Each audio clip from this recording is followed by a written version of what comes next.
नमस्कार दोस्तों, स्वागत है आपका वनडे एग्जाम सेंटर में। दोस्तों, आज के वीडियो में हम लोग बीए 6 सेमेस्टर पॉलिटिकल साइंस का जो दूसरा पेपर है, जिसका नाम है इंटरनेशनल रिलेशंस एंड पॉलिटिक्स, उससे संबंधित 100 महत्वपूर्ण बहुविकल्पी प्रश्नों की प्रैक्टिस करेंगे। ये प्रश्न परीक्षा में बार बार पूछे जाने वाले प्रश्न हैं, तो परीक्षा देने जाने से पहले इन प्रश्नों को जरूर देख करके जाइएगा। चलिए बिना देर किए प्रश्नों की प्रैक्टिस शुरू करते हैं। आपका पहला प्रश्न है, अंतर्राष्ट्रीय राजनीति का मुख्य अभिनेता कौन होता है? तो अंतर्राष्ट्रीय राजनीति का मुख्य अभिनेता जो होता है वो राज्य होता है। पहले का बी ऑप्शन आपका सही हो जाएगा। दूसरा प्रश्न देख लेते हैं। इसमें आपसे पूछा गया है कि पॉलिटिक्स अमंग नेशन पुस्तक के लेखक कौन है? तो पॉलिटिक्स अमंग नेशन पुस्तक के लेखक जो है हंस जे मार्गनथाउ को माना जाता है। सी ऑप्शन आपका दूसरे का सही हो जाएगा। तीसरा प्रश्न देख लेते हैं। इसमें आपसे पूछा गया है कि आदर्शवादी दृष्टिकोण किस पर बल देता है? तो आदर्शवादी दृष्टिकोण जो है नैतिकता और अंतर्राष्ट्रीय कानून पर बल देता है। बी ऑप्शन आपका तीसरे का सही हो जाएगा। चौथा प्रश्न है, मार्टिन कापलान ने अंतर्राष्ट्रीय व्यवस्था के कितने प्रतिमान बताए हैं? तो मार्टिन कापलान ने अंतर्राष्ट्रीय व्यवस्था के कुल जो है 6 प्रतिमान बताए हुए हैं। सी ऑप्शन आपका चौथे का सही हो जाएगा।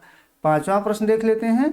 इसमें आपसे पूछा गया है कि खेल सिद्धांत का प्रयोग राजनीति विज्ञान में किस लिए किया जाता है? तो खेल सिद्धांत का जो प्रयोग है वो निर्णय निर्माण के विश्लेषण के लिए किया जाता है। तो बी ऑप्शन आपका पांचवें का सही हो जाएगा। छठवां प्रश्न देख लेते हैं। इसमें आपसे पूछा गया है कि राष्ट्रीय शक्ति का सबसे महत्वपूर्ण तत्व क्या माना जाता है? तो राष्ट्रीय शक्ति का सबसे महत्वपूर्ण तत्व जो है तकनीकी विकास माना जाता है। बी ऑप्शन आपका छठवें का सही हो जाएगा। सातवां प्रश्न देख लेते हैं। शक्ति संतुलन का अर्थ क्या है? तो शक्ति संतुलन का अर्थ है राज्यों के बीच शक्ति की लगभग समानता। ए ऑप्शन आपका सातवें का सही हो जाएगा।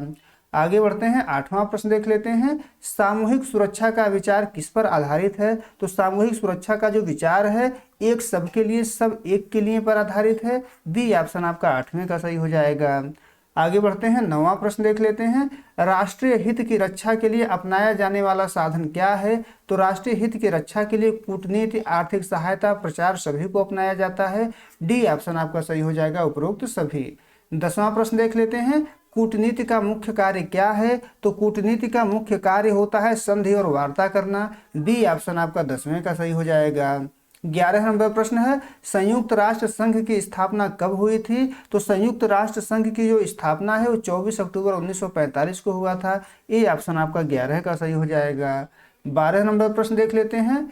निशस्त्रीकरण का लक्ष्य क्या है? तो निशस्त्रीकरण का जो लक्ष्य है वो हथियारों के प्रयोग को कम या समाप्त करना है। बी ऑप्शन आपका 12 का सही हो जाएगा।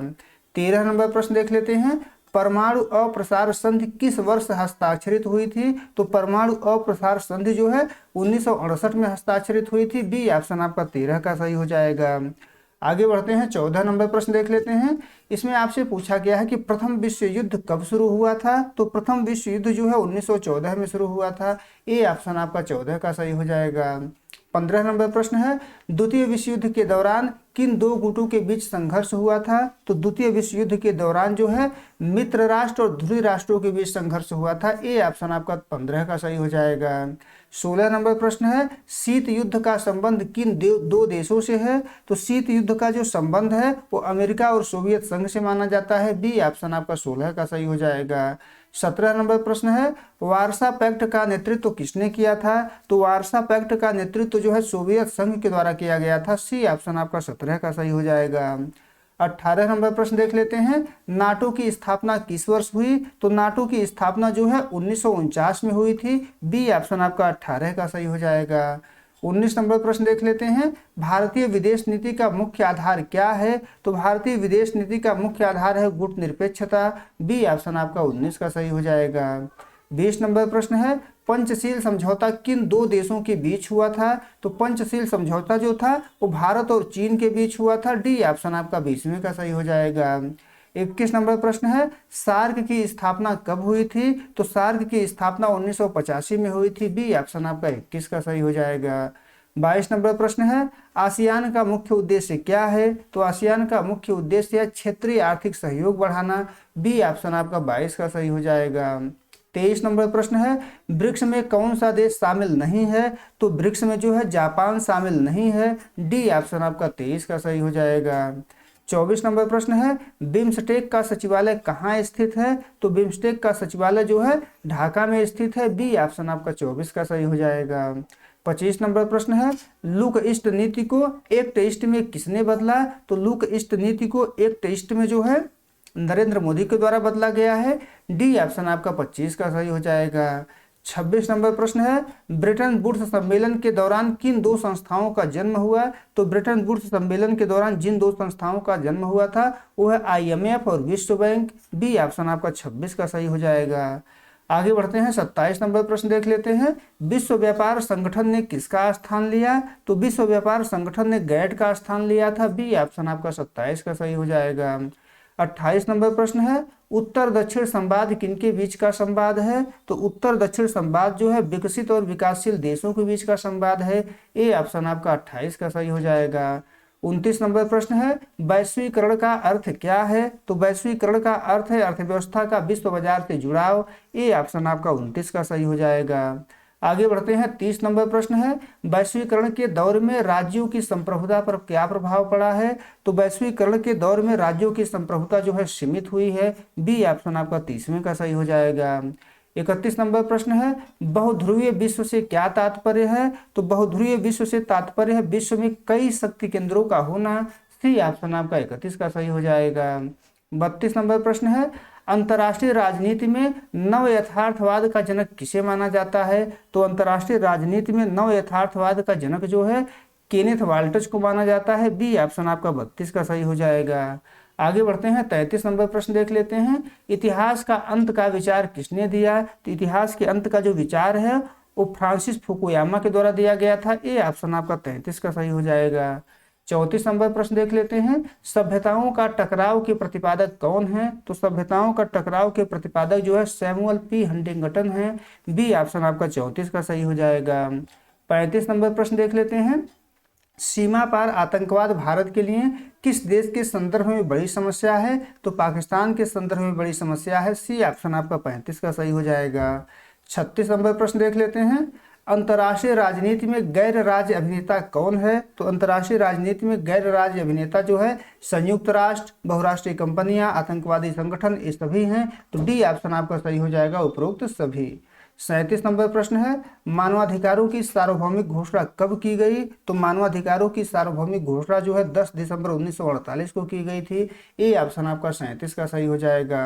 38 नंबर प्रश्न है, क्योटो प्रोटोकॉल का संबंध किससे है? तो क्योटो प्रोटोकॉल का जो संबंध है वो पर्यावरण संरक्षण से है। बी ऑप्शन आपका 38 का सही हो जाएगा। 39 नंबर प्रश्न है, पारंपरिक सुरक्षा खतरों में शामिल है।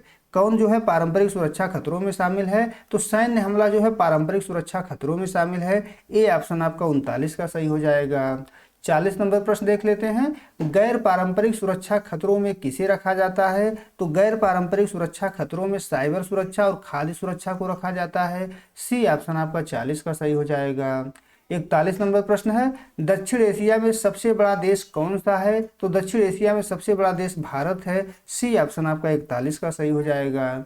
42 नंबर प्रश्न देख लेते हैं, सार्क का मुख्यालय कहाँ है? तो सार्क का जो मुख्यालय है वो काठमांडू में स्थित है। बी ऑप्शन आपका 42 का सही हो जाएगा। आगे बढ़ते हैं, 43 नंबर प्रश्न देख लेते हैं, क्वाड में कौन से 4 देश शामिल हैं? तो क्वाड में जो है भारत, अमेरिका, जापान और ऑस्ट्रेलिया शामिल है। ए ऑप्शन आपका 43 का सही हो जाएगा।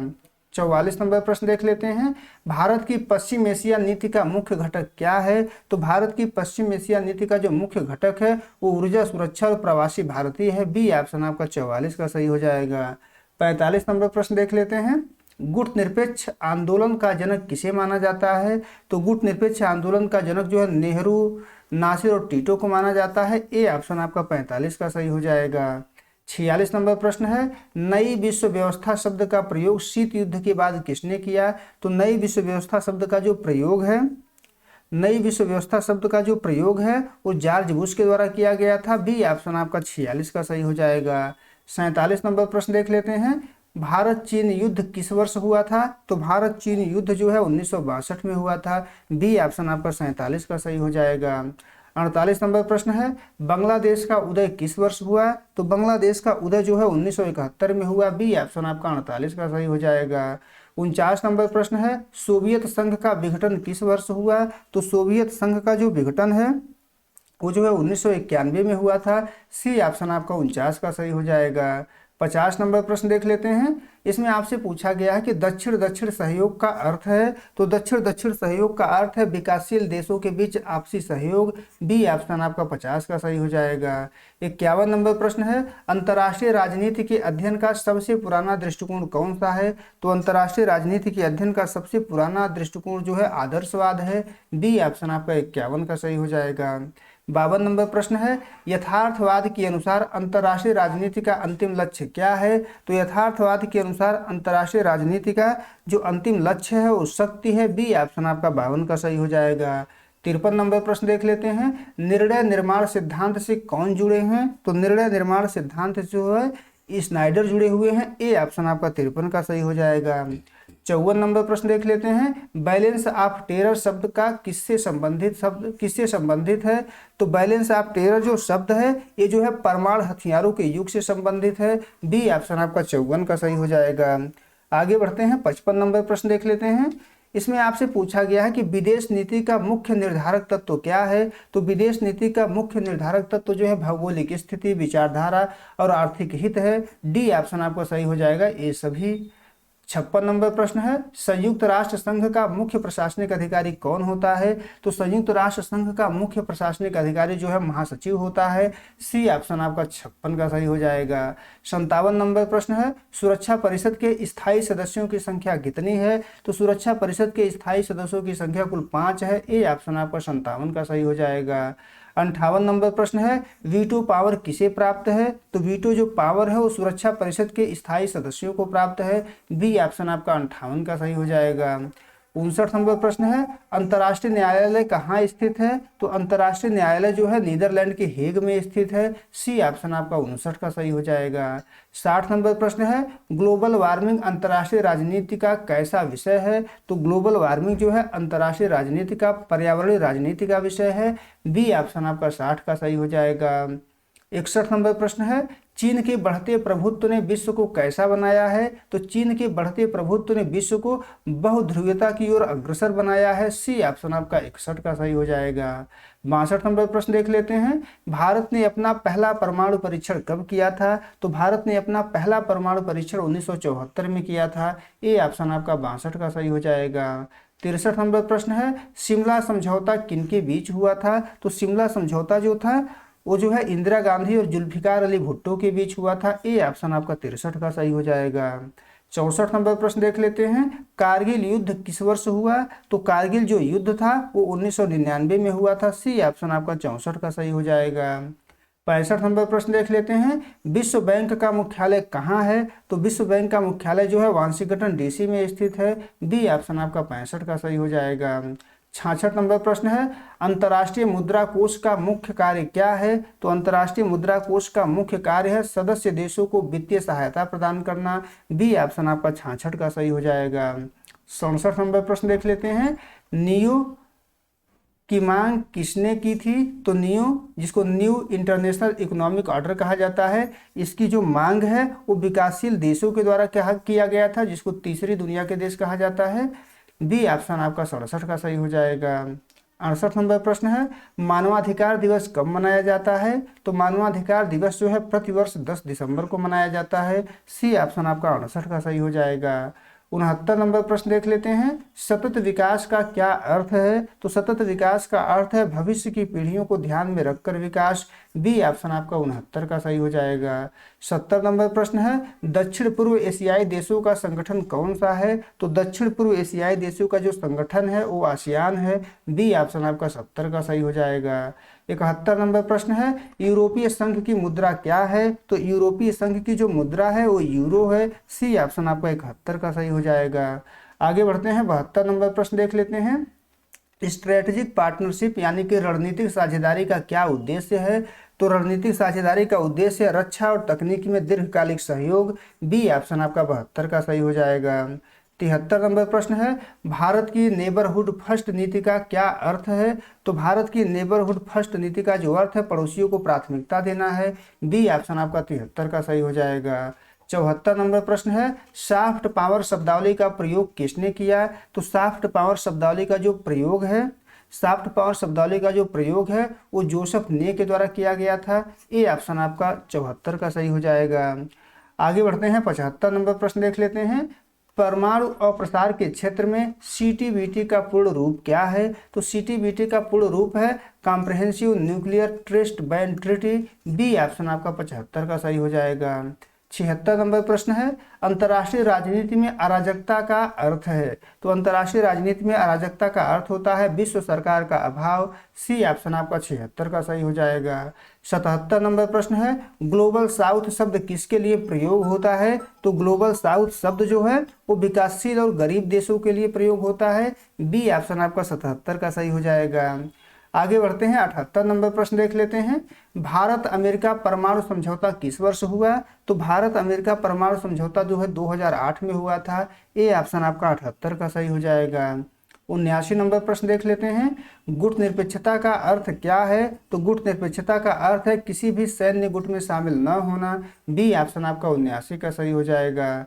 80 नंबर प्रश्न है निशस्त्रीकरण आयोग की स्थापना कब हुई थी? तो निशस्त्रीकरण आयोग की स्थापना जो है 1952 में हुआ था। बी ऑप्शन आपका 80 का सही हो जाएगा। 81 नंबर प्रश्न देख लेते हैं। इनमें से कौन सा देश सार्क का सदस्य नहीं है? तो सार्क का सदस्य जो नहीं है वो म्यांमार है। तो सी ऑप्शन आपका 81 का सही हो जाएगा। आगे बढ़ते हैं, 82 नंबर प्रश्न देख लेते हैं।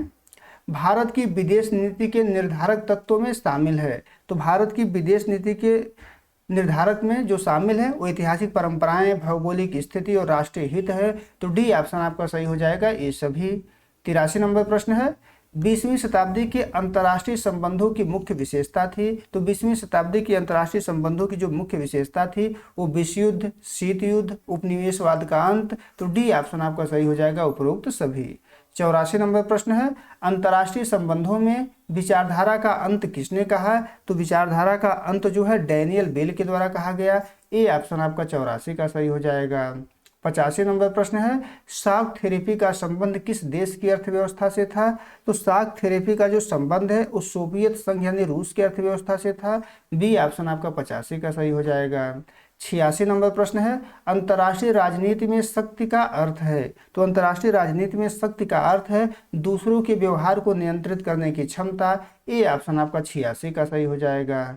87 नंबर प्रश्न है अंतर्राष्ट्रीय राजनीति में व्यवस्था से क्या तात्पर्य है? अंतर्राष्ट्रीय राजनीति में व्यवस्था से तात्पर्य है राज्यों के बीच अंतःक्रिया। ए ऑप्शन आपका 87 का सही हो जाएगा। 88 नंबर प्रश्न है G20 की अध्यक्षता भारत ने किस वर्ष की? तो G20 की अध्यक्षता भारत ने 2023 में की थी। सी ऑप्शन आपका 88 का सही हो जाएगा। 89 नंबर प्रश्न है भारत और दक्षिण पूर्व एशिया के बीच सांस्कृतिक सेतु किसे कहा जाता है? तो भारत और दक्षिण पूर्व एशिया के बीच सांस्कृतिक सेतु जो है धर्म और इतिहास को कहा जाता है। बी ऑप्शन आपका 89 का सही हो जाएगा। 90 नंबर प्रश्न है दक्षिण एशिया में आतंकवाद का मुख्य केंद्र किसे माना जाता है? तो दक्षिण एशिया में आतंकवाद का मुख्य केंद्र पाकिस्तान को माना जाता है। सी ऑप्शन आपका 90 का सही हो जाएगा। 91 नंबर प्रश्न है भारत की एक्ट ईस्ट नीति किस क्षेत्र पर केंद्रित है? तो भारत की एक्ट ईस्ट नीति जो है वो दक्षिण पूर्व एशिया पर केंद्रित है। ए ऑप्शन आपका 91 का सही हो जाएगा। 92 नंबर प्रश्न देख लेते हैं परमाणु ऊर्जा एजेंसी का मुख्यालय कहाँ है? तो परमाणु ऊर्जा एजेंसी का मुख्यालय वियना में स्थित है। बी ऑप्शन आपका 92 का सही हो जाएगा। 93 नंबर प्रश्न है अंतर्राष्ट्रीय संबंधों में सहयोग का आधार क्या है? तो अंतर्राष्ट्रीय संबंधों में सहयोग का जो आधार है वो साझा हित है। बी ऑप्शन आपका 93 का सही हो जाएगा। 94 नंबर प्रश्न है सार्क में कुल कितने सदस्य देश हैं? तो सार्क में कुल जो है 8 सदस्य देश हैं। सी ऑप्शन आपका 94 का सही हो जाएगा।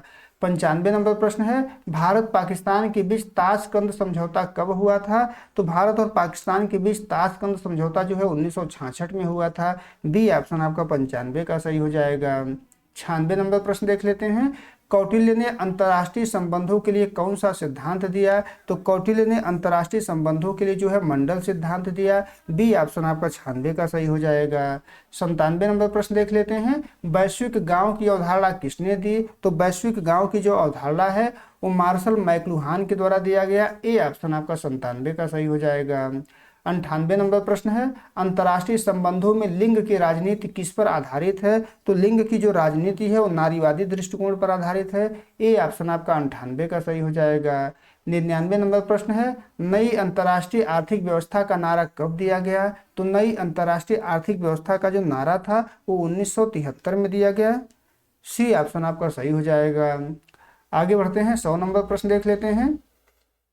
इसमें आपसे पूछा गया है कि अंतर्राष्ट्रीय राजनीति का अध्ययन हमें क्या सिखाता है? तो अंतर्राष्ट्रीय राजनीति का अध्ययन हमको विश्व के देशों के बीच संबंधों को समझना सिखाता है। ए ऑप्शन हमें 100वें का सही हो जाएगा।